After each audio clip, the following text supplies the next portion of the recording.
信西方有关心这样的新闻不是编出来的。让我知道美国 ICE 的机专营起码有数百个。我不相信美国的统治阶级真的有在乎人权。More and more people here will seek reconciliation and closer ties with the mainland. At the end of the day, people here who are against this are led by false consciousness. I think it's important for people here to wake up to the reality that should war break out, the US will hang the people out here to dry. Meet Zhang Yu, the rising anti-imperialist rapper, who not only embraces the heartbeat of Taiwan's youth, but also unravels the enigma of Taiwan. 好，可以再开始。And I think of myself as an information warrior of sorts, and music is just one weapon in my arsenal. I think Julian Assange once said something along the lines of, if wars can be started through lies, then peace can be started through the truth. And that's what I hope to do through my music. Most people in Taiwan have roots on the mainland at one point in time, and they don't really deny them, but how they make sense of this reality really depends on a lot of different factors. But wait, what exactly is Taiwan? Where does it fit in the global puzzle? Taiwan is located off the southeastern coast of the Chinese mainland, right across from Fujian province. And the majority of the people on this island are descendants of migrants from southern Fujian. Han people on the mainland have been in contact with and traded with the inhabitants of Taiwan for well over 1,000 years. So, Taiwan has been part of China for centuries, yet the US and its allies are preparing for war with China over it. They are not the first foreigners trying to get their hands on the island.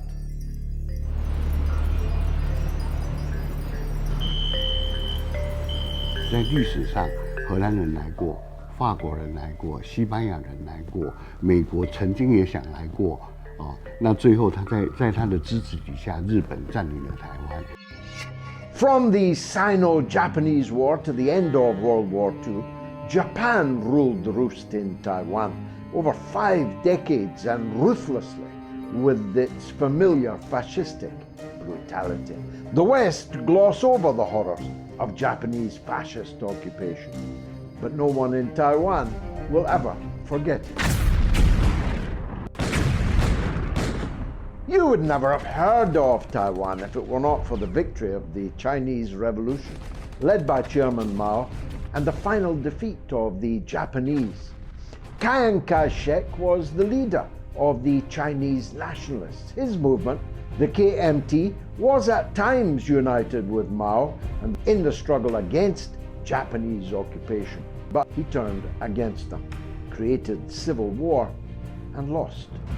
The United States was very much involved in the Chinese Civil War up to 1949, and the United States bet on the wrong horse. The nationalist government headed by Generalissimo Chiang Kai-shek was defeated on China's mainland, and they fled to Taiwan. The United States always supported the Taiwan government, and they didn't recognize the PRC government. However, Taiwan's legal status was not in doubt. All the treaties concluded at the end of World War II recognized Taiwan as part of China. All the maps, all the institutions, and the United Nations too. Following the founding of the People's Republic of China, the PRC's lawful seat at the United Nations had been unlawfully occupied by the Chiang Kai-shek regime. This state of affairs remained unchanged for 22 years, until October the 25th, 1971, when the United Nations General Assembly, Resolution 2758, recognized the PRC as the sole legitimate representative of China to the United Nations. 2758号决议的意义非常大啊，那么它意味着中国在国际上的这个外交承认啊，最终能够得以实现啊。那么这就解决了中国政府在国际上的合法性的这样一个大的问题。During the Cold War, US-led efforts played with the idea of recognizing 2 Chinas, but even then they knew it could never fly. The US real strategic goal was very clear. They want to prevent China's integration with the rest of the world. They do not want China to develop. But then Washington made a turn. President Nixon, guided by the seasoned diplomat Henry Kissinger, broke its wings for good with his visit to China on February 21, 1972, and the conclusion of the One China treaties, in which, inter alia, a separate Taiwan was consigned to the memory hole. China was one. Beijing was its capital. The three communiques between China and the United States form the foundation of China-US relations. The first communique was very important because the United States, they used the word acknowledge rather than recognize. They acknowledged that there is only one China and Taiwan is part of China. So Nixon's visit to China changed the world, and the world changed for the better because of Nixon's very wise and courageous decision.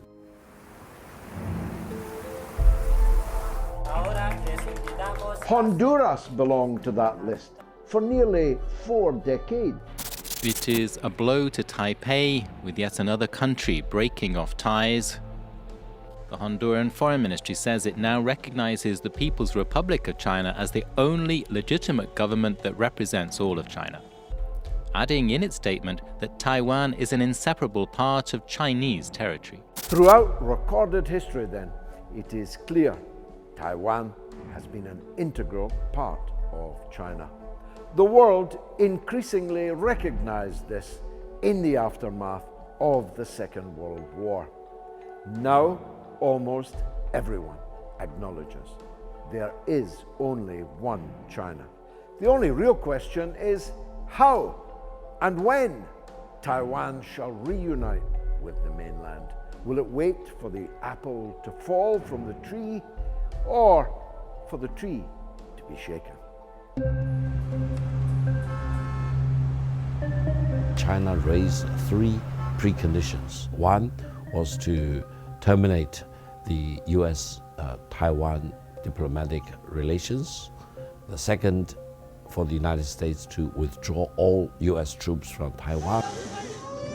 And the third was to abrogate the US-Taiwan Defense Treaty. Now, as a matter of principle, China will never allow any country to practice the true China policy. Despite acknowledging the fact that there is only one China, the US maintains strategic ambiguity on Taiwan.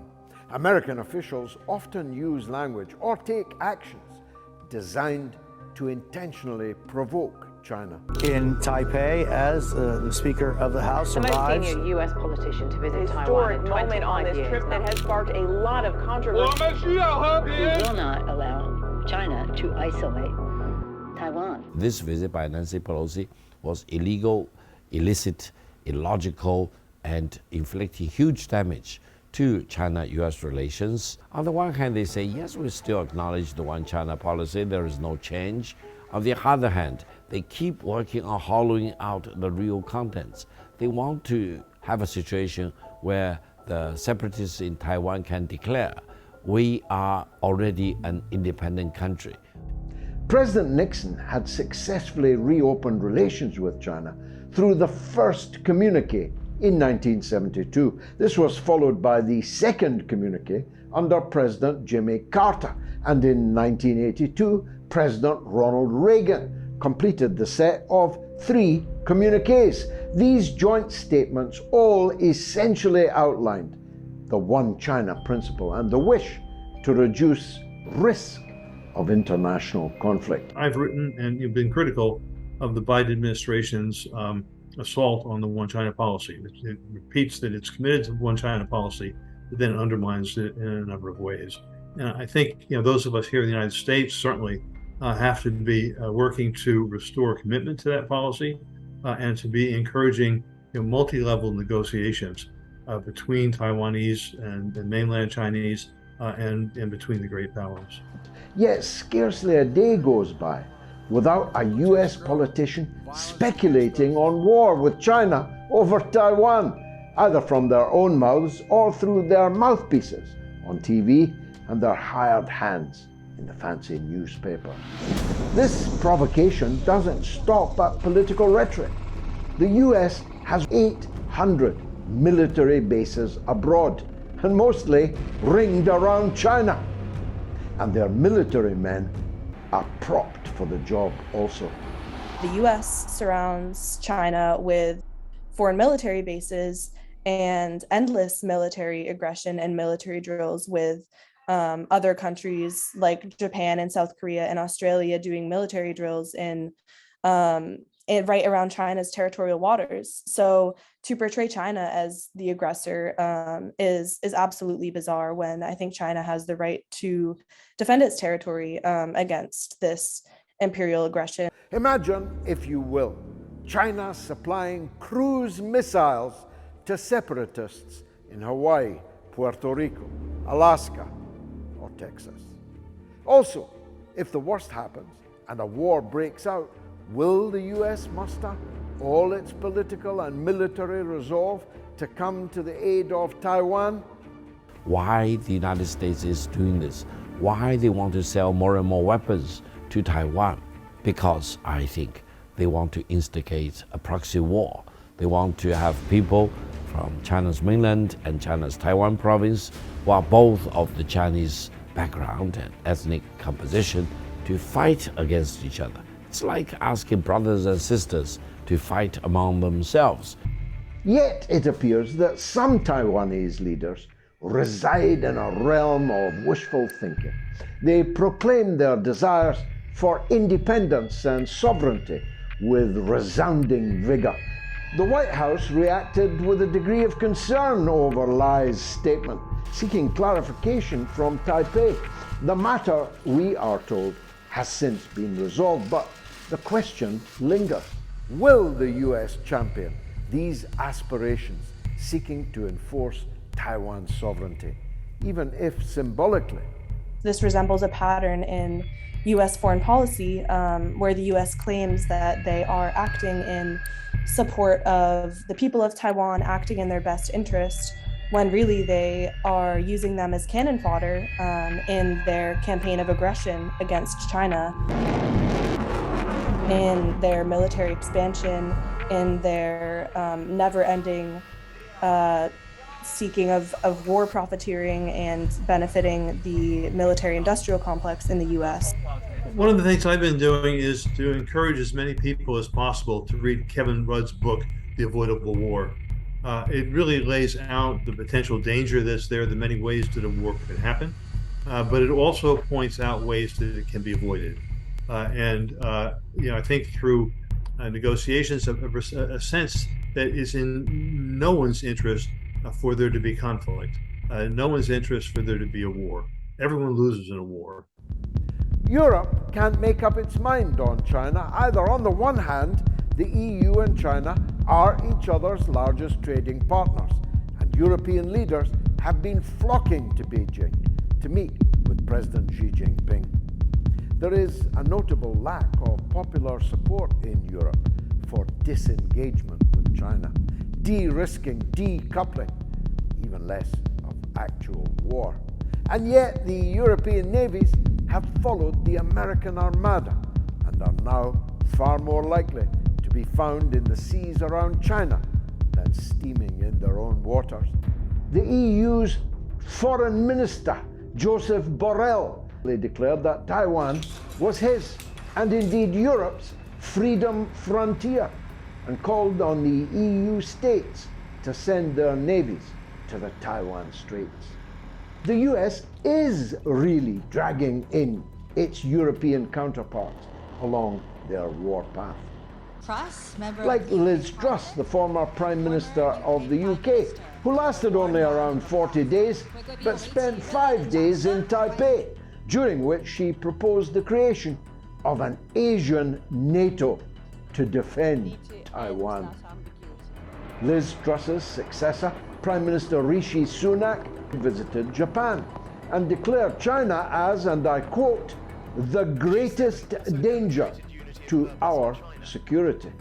China poses the biggest challenge of our age to global security and prosperity. Politicians in Taiwan, especially those pro-independence politicians in Taiwan try to bring the United States into the equation of relations across the Taiwan Strait.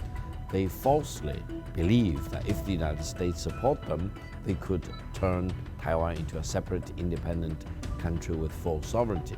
Darker still, when trust demanded Taiwan be covered by the American nuclear umbrella. All of this upping of the ante over Taiwan, of course, makes war, including nuclear war, more, not less likely. A time may come, perhaps soon, when China will decide that this Taiwan hedgehog is becoming a porcupine with deadly poisonous quills. The people of Taiwan have good reason to feel anxious about their future.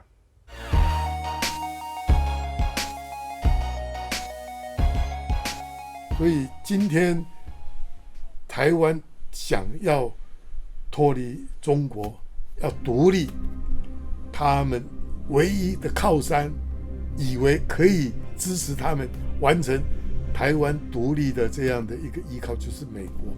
所以蔡英文不只是欢迎，是根本是跪着求人家的这样的一个那个出卖民族的一种共同利益。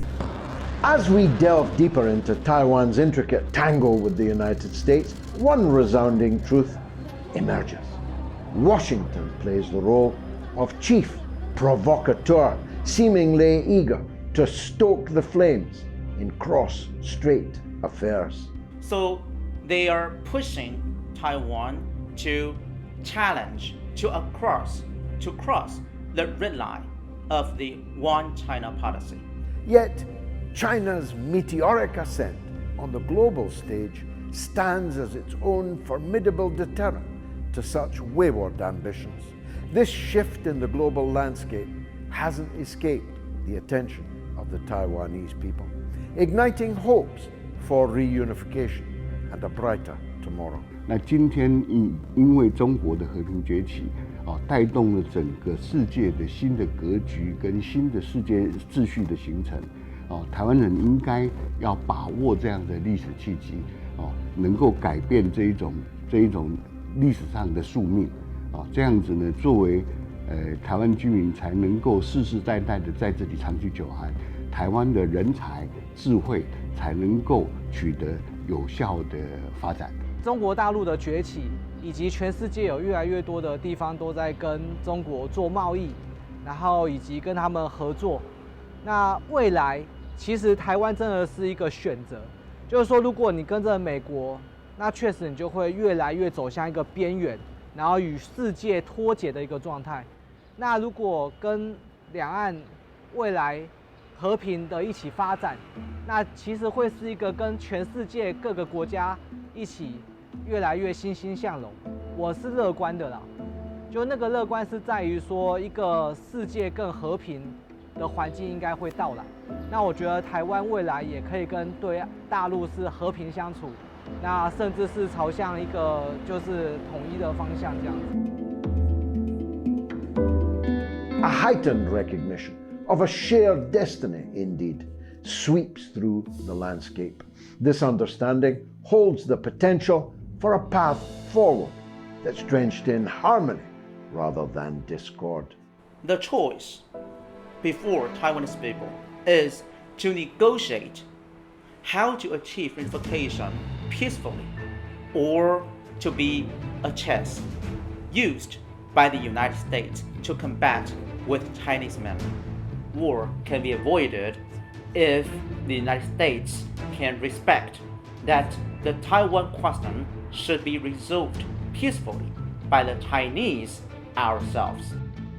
The future can be so much brighter than this.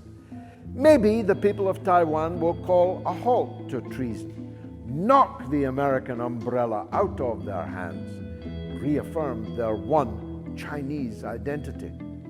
But in any case, this is a matter for the people of China alone. Maybe, well, we need to keep our nose out of what is, in the end, a tale between the Chinese mainland and Taiwan. When we say somebody is a 中国人, that means this person is from the country of China, whereas if someone is 华人, it means they're from the broader Chinese civilization. Now, with the exception of hardline separatists here in Taiwan, most people here still identify as Huarren.